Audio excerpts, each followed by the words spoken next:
Welcome to the Bulwark podcast. I'm Charlie Sykes. Well, I really want to give a shout out to Amanda Carpenter for filling in for me on Mondays. If you have not yet checked it out, she gave a preview of a solo podcast that I certainly hope she's going to make a regular feature here on the Bulwark. Need to Know.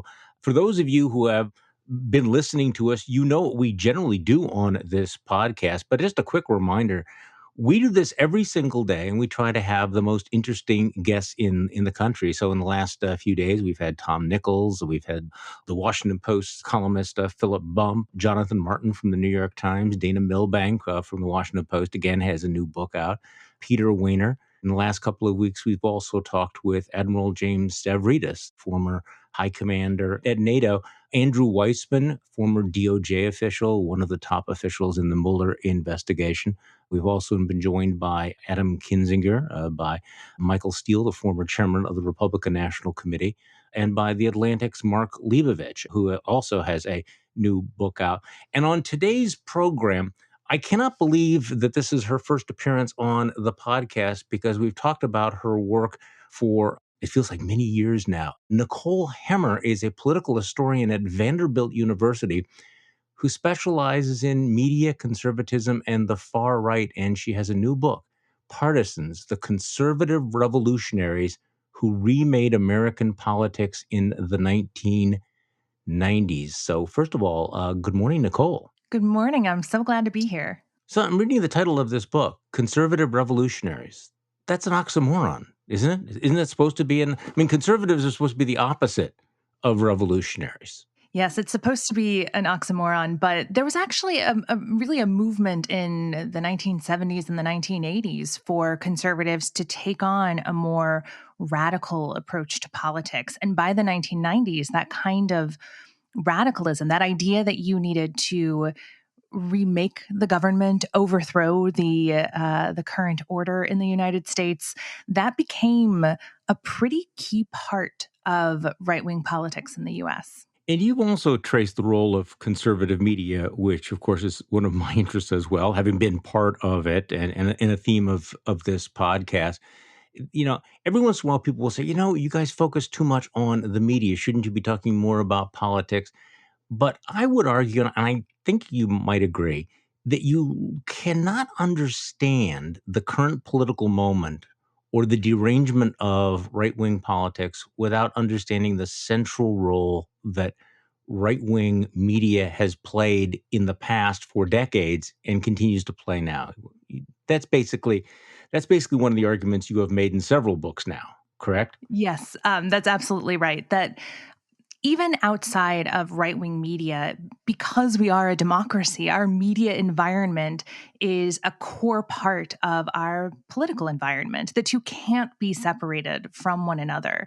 Media and politics go hand in hand. And I think sometimes people think of media as ephemeral or too cultural and not really about hard politics.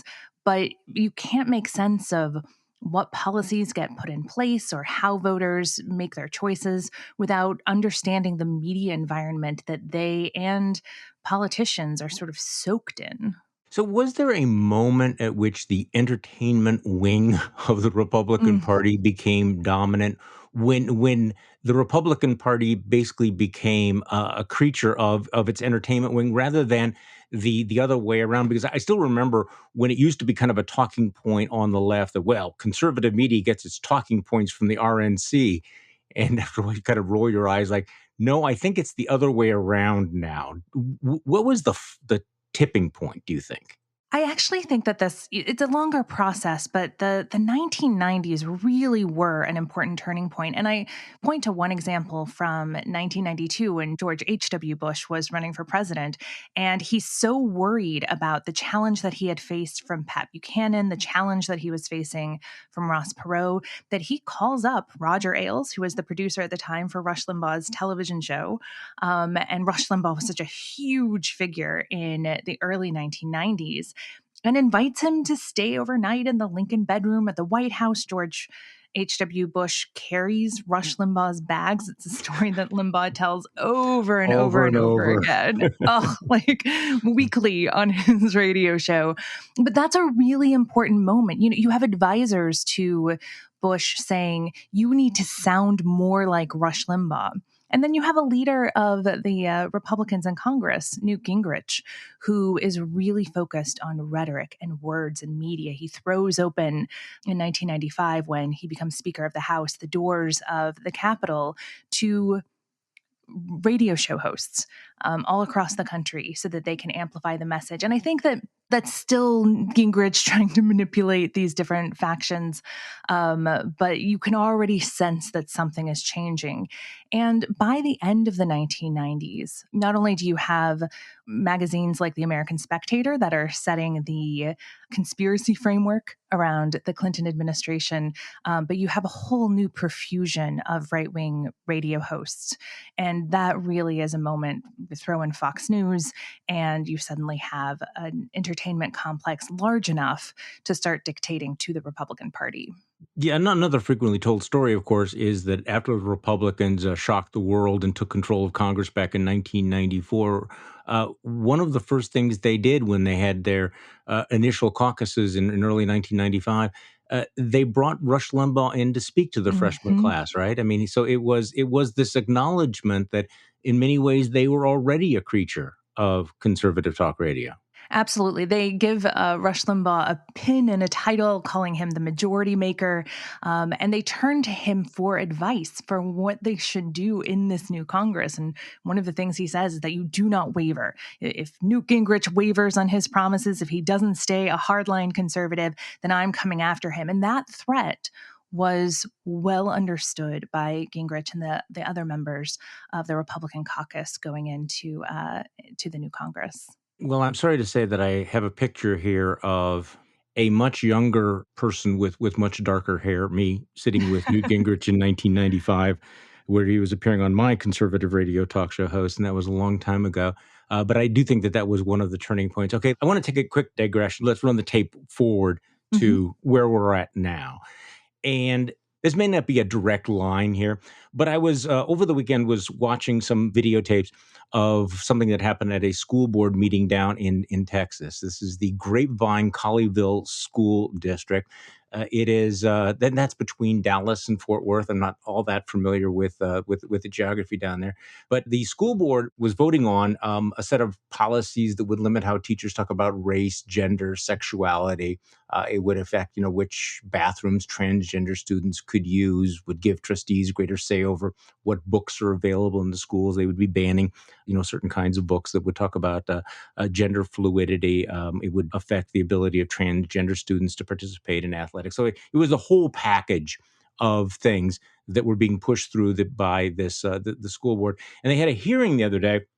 And I think, hundreds of people showed up. And speaker number 120, I think, comes up to the podium, big guy, wearing a baseball cap and a red T-shirt. And this is an excerpt from his comments to the school board. Let's just play that. Yeah! Thank you, Shannon, Casey, Timmy, and Kathy. Keep winning, baby. Do it. Embrace simple truths. There's only two genders. And boys should go to boys' rooms. Girls should go to girls' restrooms. And guess what? Teachers shouldn't be forced to use your freaking made-up fantasy pronouns. Fight like hell. Hold the line against the LGBT mafia and their dang pedo fans. Keep winning. You know what? Keep the winning. They can keep the monkeypox. How's that working? Monkey. In fact, keep winning so much, we'll keep coming. You know what? We're going to keep coming so hard, the only thing these woketards got to figure out is whether it's on their face, back, butt, or thighs. Woo! Get some! Thank you! Wow. Yes, I only got about half that, but, it did strike me that these moments really are creations of a entertainment, talk radio, right-wing media universe that if you spend enough time, you might have picked up some of those code words. You might have picked up that whole theatrical entertainment element of just throwing stuff up against the wall. This is a guy who has marinated in this world for a very long time. And it really affects, in order to understand how all of this plays out in the real world, you can't separate the two phenomena, can you? None of what he just said would make sense unless you Right. had tapped into kind of the Exactly. okay groomer stuff that's Pedo. been talked about, the pedophile conspiracies, but also, I mean, deeply anti-gay screeds, the monkeypox reference, Monkeypox. but also, Charlie, the profanity of it. Like at the end there, he's making some pretty graphic sexual references, Mhm. and it really isn't until you have a more robust entertainment oriented conservative media that that kind of over the top offensiveness gets rewarded and gets popularized in the way that you just hear it in that clip. This is not what Firing Line with William F. Buckley sounded like. Right. See, that's the point. But I think Tom Nichols has made this point that for a lot of Americans now, they become engaged in these issues, and it is a form of entertainment, and it is a form Mhm. of theater, and that again is part of the process that we're seeing. Okay, so let's go back to the 1980s and the 1990s because you make a very interesting point. Actually, I'm reading a review of your book that says your book is an exploration of how and why Reaganism, which in the 1980s seemed to be the future not only of the conservative movement, but of US politics more broadly, collapsed so quickly. Now, this may come as a counterintuitive point because a lot of people think, well, what we're experiencing now is a direct line from Reaganism. But you would argue that Reaganism collapsed under the weight of this new culture. Talk to me about that. Sure. So, one of the things that I think, because Reagan looms so large mythologically on the right and in American politics more broadly, we forget the real Reagan, the Reagan who was very much a product of the Cold War and whose politics were fundamentally shaped by the Cold War. The sort of appeals that he makes to freedom and democracy are about combating the Soviet Union. And so he embraces things like free markets and open immigration. He proposes something in his 1980 campaign that's very similar to the North American Free Trade Agreement or NAFTA. And he has a kind of sunny optimism that he brings to his politics, not every corner of his politics, but he really did believe in this kind of upbeat, big tent conservatism. And by the time you get to the 1990s, you're dealing with something very different. The Cold War has ended. And so you have people like Pat Buchanan, who is a perennial presidential candidate, coming forward and saying, actually, I'm not sure that democracy is necessarily the best way to run this country. You have a politics that becomes almost instantaneously meaner and more media oriented. And you begin to see the rise of a Reagan critical conservatism that takes a while to really take hold. I don't want to suggest that Reagan isn't in the DNA of contemporary conservatism, but this much more media-based, democracy skeptical, America first conservatism is getting underway in the 1990s in a way that I don't think we've fully appreciated until now. Okay, 2 points. I mean, number 1, you could argue, at least on the surface, that Ronald Reagan also came from the entertainment wing of the party. He was an actor. He was a movie actor. Mhm. So how is that different from now seeing the influence of other entertainers in the party? Also, Pat Buchanan was a Reaganite. He worked in the Reagan White House. A lot of people see him as continuity of Reagan, but you would argue he's a break. So I've thrown 2 questions at you there. No, they're both great questions Yeah. too. Reagan came up through a kind of older media. He comes up through the Hollywood system, through network television, a few of his scripted radio shows in the late 1970s. But he also sort of laundered his celebrity and his media background through politics, right? He runs for governor of California. He governs there for 8 years to build up his political bona fides. Somebody like Pat Buchanan, who, yes, absolutely, in the 1980s, he was sometimes critical of Reagan, but he joins the Reagan team in 1985. But he quickly recognizes, in his words, that the greatest political vacuum in American politics is to the right of Ronald Reagan. Mm. He initially wants to run in the 1988 race against George H.W. Bush, but he very quickly figures out that Reagan still looms way too large. You can't run against Reagan as a Republican in 1988. 4 years later, you can, because George H.W. Bush, who continued quite a number of Reagan's policies, becomes the whipping boy of the right. And so Buchanan is able to run the same kind of political campaign he imagined in 1988 in 1992. And he is also a media person. He's somebody who hasn't necessarily Right. laundered his media through elected office. He's somebody who people know because of his appearances as host of CNN's Crossfire and of PBS's The McLaughlin Group. That's his platform for running for president. And that is, I think, different from Reagan, who had that experience as governor. So, in your introduction to your book, you write about watching Trump accepting the nomination in 2016 in Cleveland. And you write the party's transformation, sudden though it seemed, had been underway for a quarter century in the turn toward nativism and more overt racism, and the criticisms of conservative elites, in the wariness about free trade and democracy, and the sharp elbowed fact light punditry. And none of it had happened behind the scenes. None of it was hidden.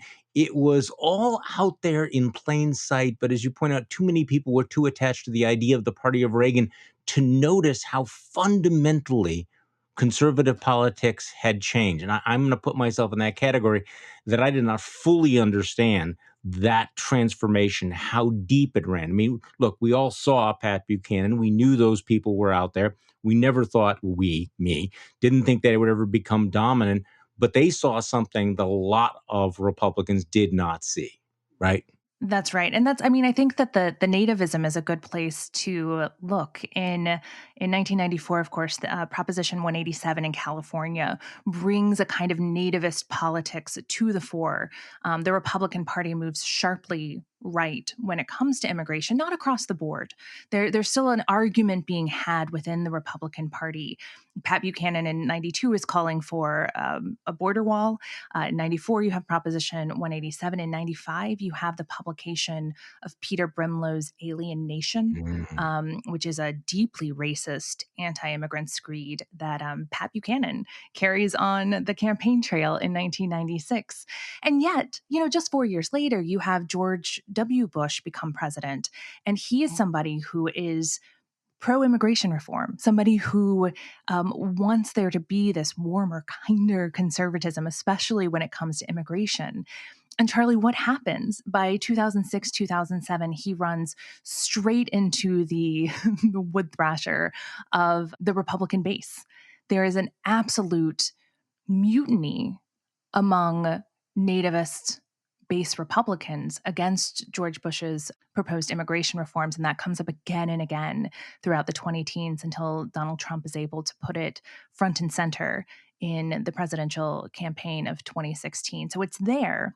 Those fights are happening, but they haven't quite completely shaken out until the Trump presidency. I think a lot of people find it interesting to realize that the Reagan presidency, which for a long time was regarded as the peak moment for conservatism, took place before the advent of mass and successful conservative talk radio, before the repeal of the Fairness Doctrine or Rush Limbaugh. When Ronald Reagan was president, there was no Fox News, there was no Breitbart. What was conservative media like in the 1980s? I mean, I'm thinking back on it, the editorial page of a few newspapers, American Spectator, National Review, that was pretty much it, right? And some kind of sketchy right-wing radio shows that had their ups and their downs. So what was it like back in the 80s?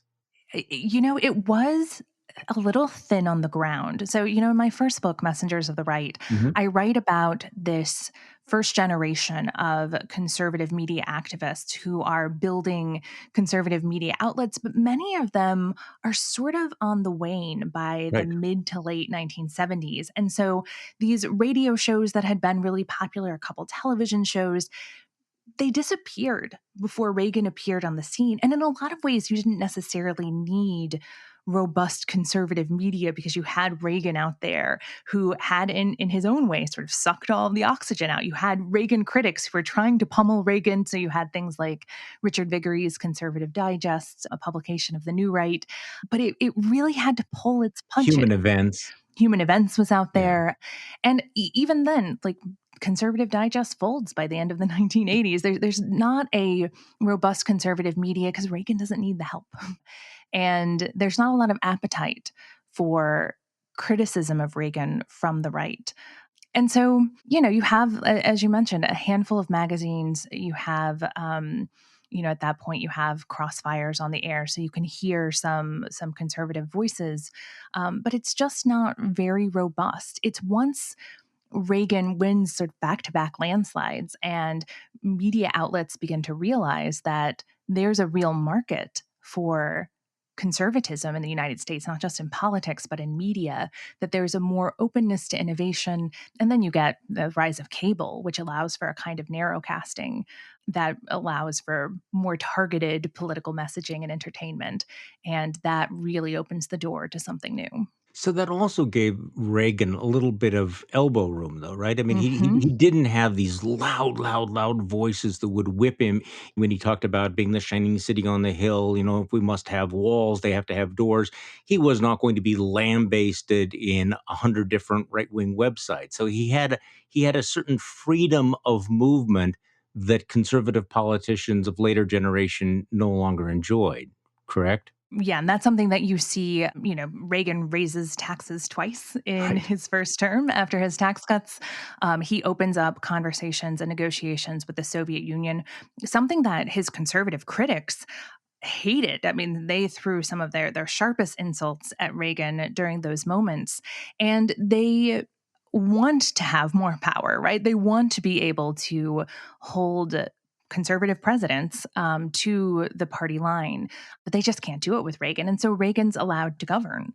That won't be the case for George H.W. Bush, who, when he backtracks on taxes, faces a much more punitive both media system and political opposition. So at the same time, to be a conservative in the 1980s, though, was a completely different experience. Maybe not a completely Mhm. different, but it was a qualitatively different experience because it was very, very difficult, not impossible, but very, very difficult to slip into an alternative reality silo because they didn't exist. So to be a conservative in the 1980s, you were constantly exposed to the other point of view.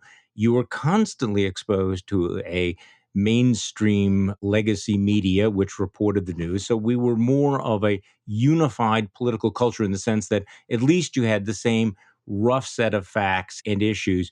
So to be a conservative in the 1980s, you knew what liberals said and thought, in contrast to now, where in fact you can live not just in a bubble, but in that hermetically sealed silo where you have a completely different reality. That was not the case in the 1980s.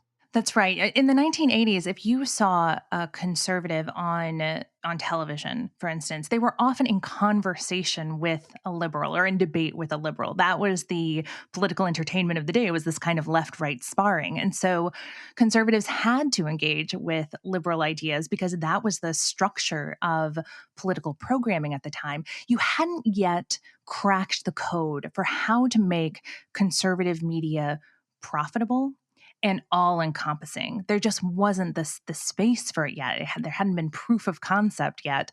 And that's why I think that Rush Limbaugh is so important. He shows that you can have conservative programming that sets the agenda and that can make hundreds of millions of dollars a year.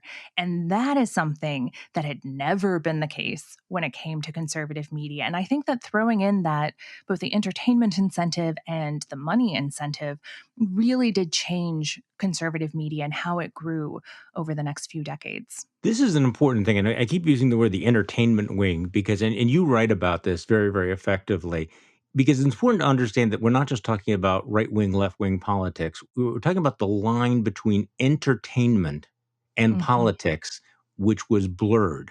And this has been happening for a long time. By the 1990s, that line between entertainment and politics had all but disappeared. When I'm talking about entertainment, I'm talking about people who now suddenly look at politics as, hey, this is like the popular culture. This is funny. It's fast moving. It changed the way that we thought and behaved in political terms. That's right. You could see that blurring happening across the board. It wasn't just on the right. You have Bill Clinton going on Arsenio Hall and on MTV. MTV is a station that had only been in existence for a short while. And that idea that you had to be kind of cool in politics, but also that politics could be the basis for entertainment. Rush Limbaugh's show was funny. Hmm. People loved listening to it. They would set up these rush rooms in restaurants between 9 and 12 where people could go in and they could just listen to Rush Limbaugh and chat with other Rush Limbaugh fans. And that idea of a conservative media figure having fans and devotees in this way, in a kind of Rush could be very negative and he said Yeah. extremely offensive things. But for folks who were in agreement with him and listening to him, they really enjoyed it. He brought in rock and roll music. He had this kind of vibe that was much more entertaining.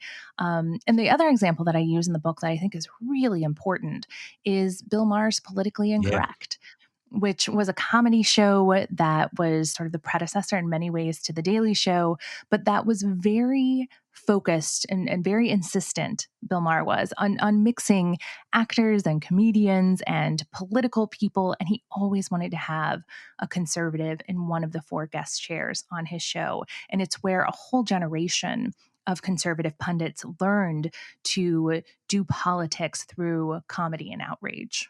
So, who do you think now are the dominant conservative media figures, the ones who really make a difference? Who's driving the trend right now? When you look at the endpoint of this evolution from the 1990s, who are the most powerful, influential, entertaining conservative media voices?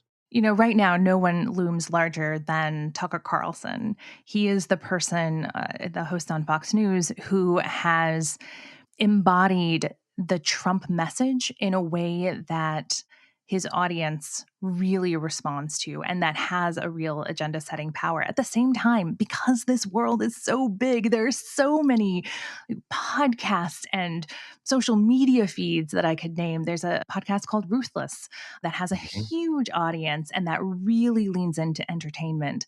It's modeled after Pod Save America. Ruthless, of course, mocking the Supreme Court for not having Ruth Bader Ginsburg, right? I mean, so It's you so also have a certain cruel, right? irreverence, right? But I mean, that's part of the entertainment is to be transgressive. Is like, ooh, they're saying that. They're actually mocking a dead woman.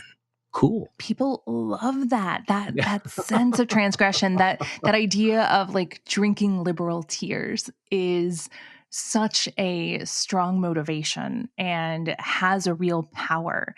And there are still people like Glenn Beck, who has a fairly decent sized following, but even Beck, who was a real innovator as late as the 20 teens, is in a much more crowded marketplace and doesn't have anywhere near the influence that he had during, say, the Tea Party years.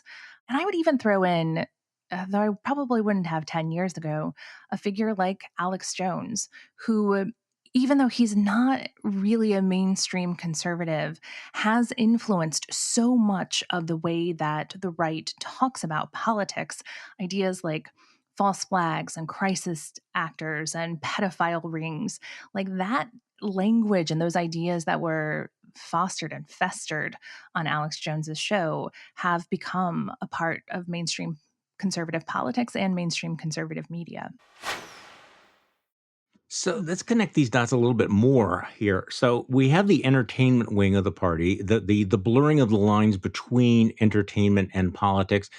What is the nexus between being entertaining and conspiracy theories? Because this seems to go hand in hand.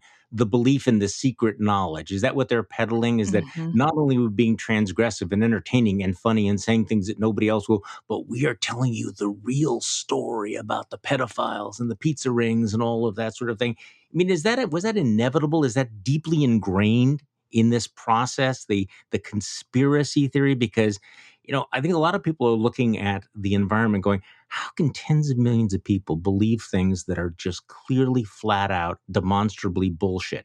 What is the persistence of lies? So how does that work?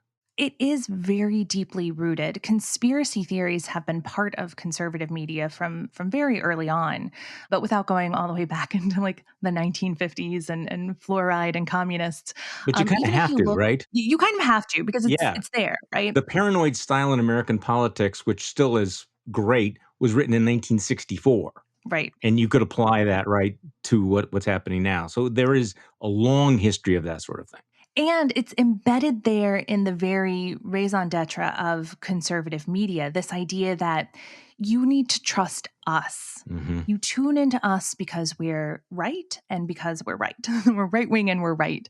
And And we're the because the other ones who are guy's going to. lying to you and hates you.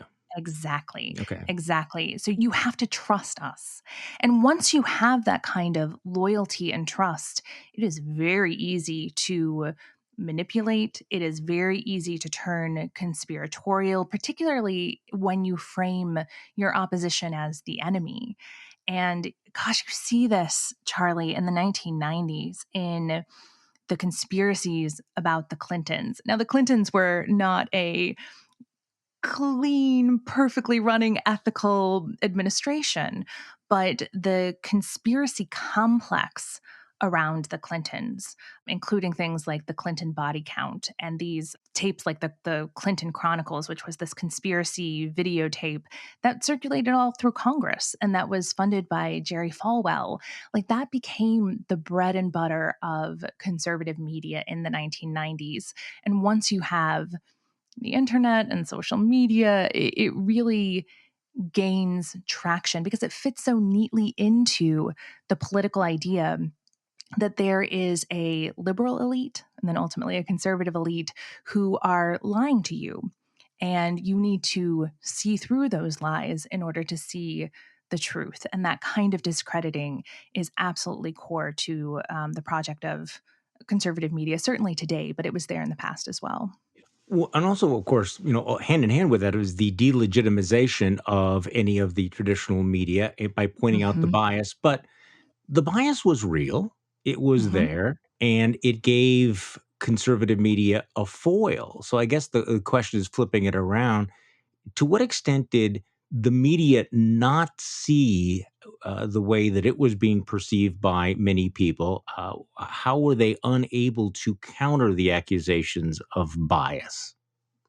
Do you follow my So question there? I mean, I because do. Yep. okay, because I remember back in the 1990s when this was all shifting, that the reaction from much of the legacy mainstream media was, well, none of this criticism is valid. If we're being criticized for being biased, that must be that we're doing our job, and often did write or speak with disdain about 40% of the population. And I remember this being part of the conservative media, that it was as if they were giving us this massive gift by covering the news the way they did and not sitting down and going, okay, how can we counter this, still do our job, still be effective journalists without feeding the narrative that we are untrustworthy?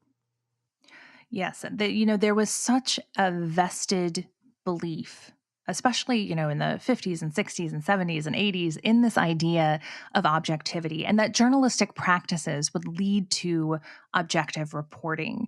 And that belief in that process and in those values was so core that journalists often did not see, and still to this day sometimes do not see, the way that they have all sorts of built-in biases in all sorts of different directions um, that are invisible to them because the people around them share the same set of beliefs. And that could be, in the 1950s and 60s because it was a mostly white male profession. It could be in later years because there was this real suspicion of conservatism and the right.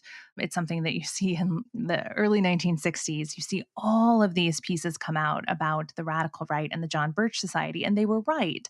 But that Hmm. was the only story they were telling about conservatism. And so there wasn't necessarily a kind of robust conversation happening around politics. It does change a little bit, Charlie, in the early 1970s because news outlets do begin to take into account the criticisms that they're getting, particularly from Spiro Agnew and Richard Nixon. And they start having conservatives on. So like Phyllis Schlafly had a regular spot on CBS News as did liberal commentators, to provide that kind of what they saw as balanced reporting or balanced commentary on politics. But there have been many a moment among mainstream media outlets where they felt either dismissive or embattled in relationship to the right. And that has not always led to the most accurate reporting and analysis. So speaking of Phyllis Schlafly, did you ever see that miniseries, Mrs. America, about her? Oh, yeah. It's actually very good Mm-hmm. and really captures, how influential she was. Also, I think that Spiro Agnew is underappreciated in terms of his historical role as kind of the proto-populist anti-media figure, because of his Absolutely. spectacular fall. But he really was one of the figures who began to create that language, that voice, that pugilistic approach, and the relentless attacks on the media. A lot of what we trace back to Newt Gingrich can also be traced back to Spiro Agnew, can't it? Absolutely. So, in many ways, those arguments that Spiro Agnew brings to the attention of national media are ones that had been being worked out on the right at a lower level throughout the 1950s and 1960s. But in Spiro Agnew, they found this champion.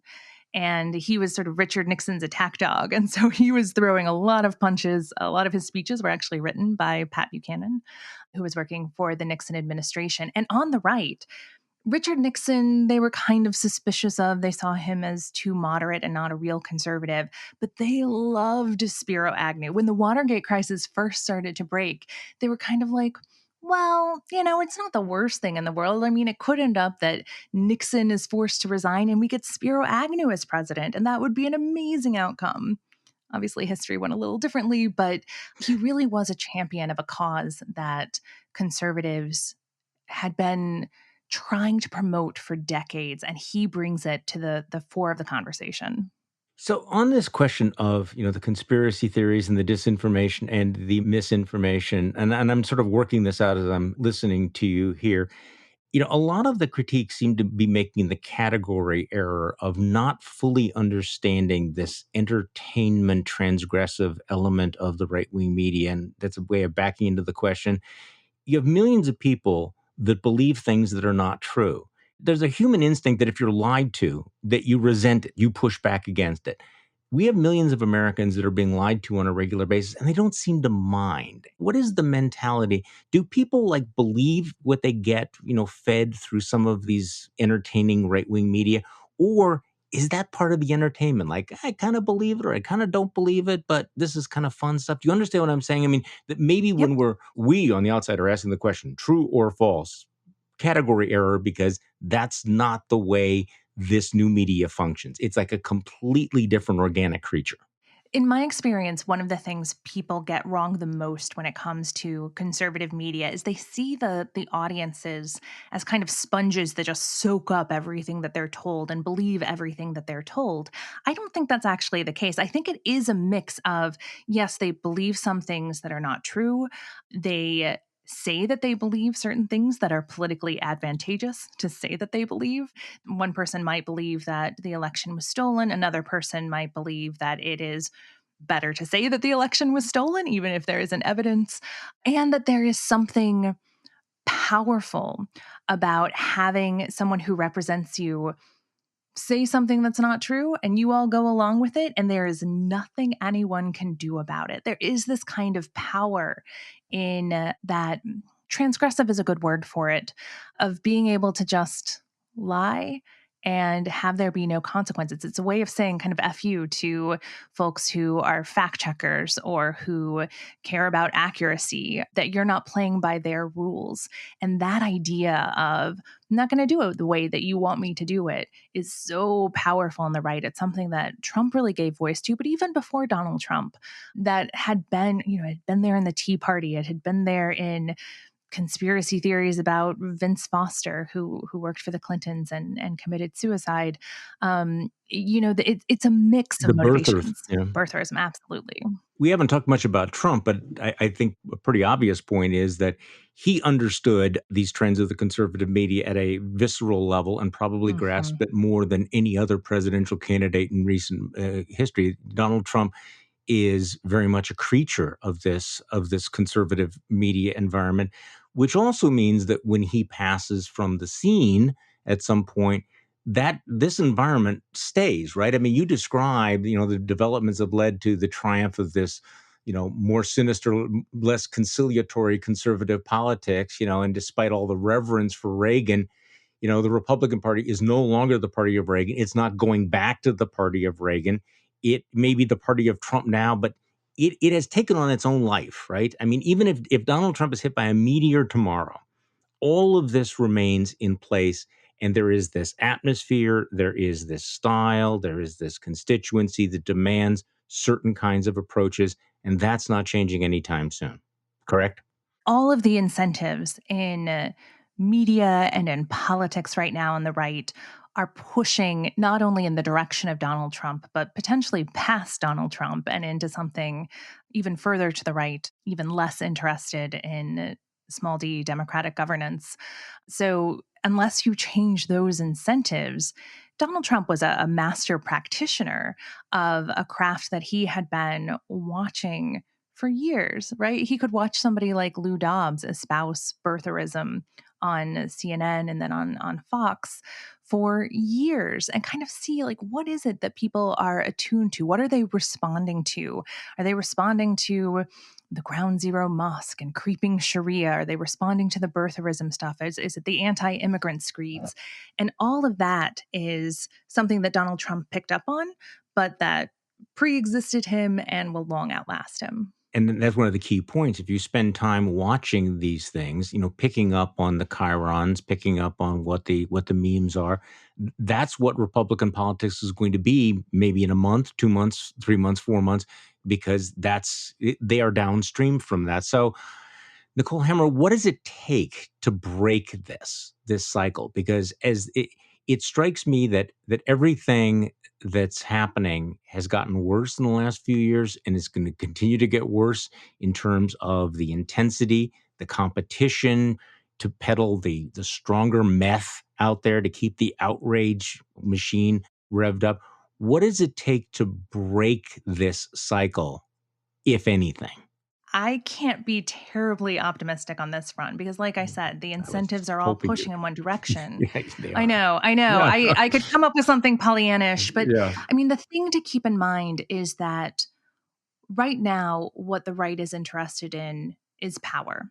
And as long as the things that they are doing continue to get them power, then they're going to continue to do them. And so they need to start losing, and they need to start losing across the board. And that's going to require a couple of things. One, a robust protection of democratic processes, because once those go away, it's much more difficult.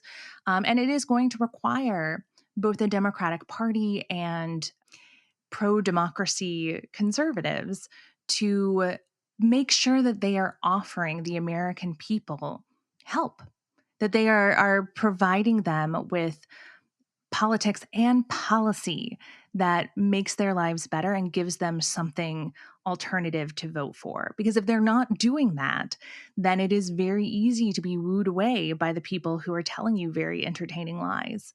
And so there is an obligation not just to protect democracy more broadly, but to do well by the American people so that they will vote for you. Nicole Hemmer is a political historian at Vanderbilt University, specializing in media conservatism, the far right. Her new book is Partisans, the Conservative Revolutionaries Who Remade American Politics in the 1990s. She's also the co-founder of Made by History, the historical analysis section of the Washington Post, and she writes regularly for the New York Times, CNN, Vox, and Politico. And also, as you can tell, is a veteran podcaster. She co-hosts 2 podcasts, Past, Present, and This Day in Esoteric Political History. So you have a tidbit of esoteric political history? is an exit here? Ooh, what's something good? Well, we have been doing some Tennessee history because I've just moved from New York to Tennessee for this job at Vanderbilt.